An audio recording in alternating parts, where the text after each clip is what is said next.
modern superstar that developed an image quite deliberately, and planned it out, and carried it through, so that the idea of Noel Coward was like a trademark. When you said Noel Coward, you knew what you were going to get. You knew you were going to get the smoking jacket and the bow tie and the cigarette holder and the incredibly witty remarks. And it was an ideal of English sophistication, particularly in the 20s and 30s.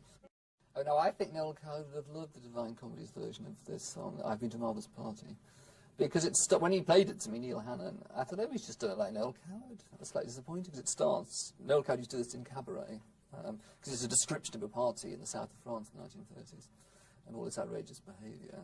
And it starts just like Noel Coward's version with the piano, and there's some posh voice, and you imagine him in a dinner jacket. And then suddenly, in comes this pumping techno beat, a bit like Underworld. And the words, the rhythm of the words fits perfectly over the techno music.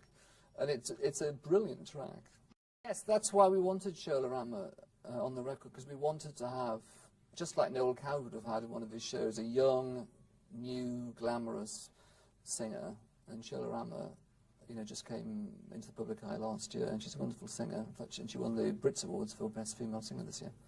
And in the video, she's the kind of Gertrude Lawrence of the album, that she's very, very beautiful and sensitive, and the song, the way they've done the song, she's done it with Craig Armstrong, who did the music for the film Romeo and Juliet, and he's changed it musically slightly, and they've made it sound very contemporary, almost, I think, like a James Bond theme. I think it is. It's fantastic with AIDS, of course. There's been good news in the last 18 months. There's now this combination therapy, the combination of drugs that can control the disease if you've got it. What a lot of the Red Hot Charitable Trust's work is involved about is stopping people getting it in the first place, and that is still a major issue. And I think because of the good news, I think it's the fact that people are still, the fact is people are probably relaxing their behaviour more and thinking, oh, well, it's sort of all over, isn't it? Well, of course, it's not all over, and I think they've got some very important work to do.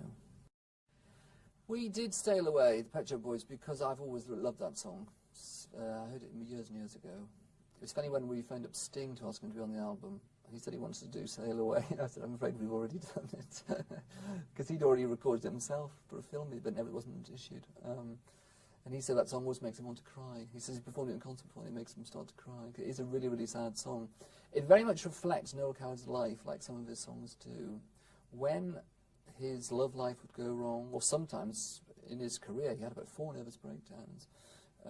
Because we'd have such intense periods of creation and then success, or occasionally failure, that, and he'd be working so hard, it would bring about a kind of nervous collapse. He'd have to get away. And sometimes this would coincide with the end of a relationship, or an unrequited affair, love affair. And his recipe for this, he wrote a few songs, another one called I Travel Alone. He would just get out of the country and go and get on a ship and go to the Far East or somewhere to get away from it all. And that's what this song is really his philosophy of life, I think.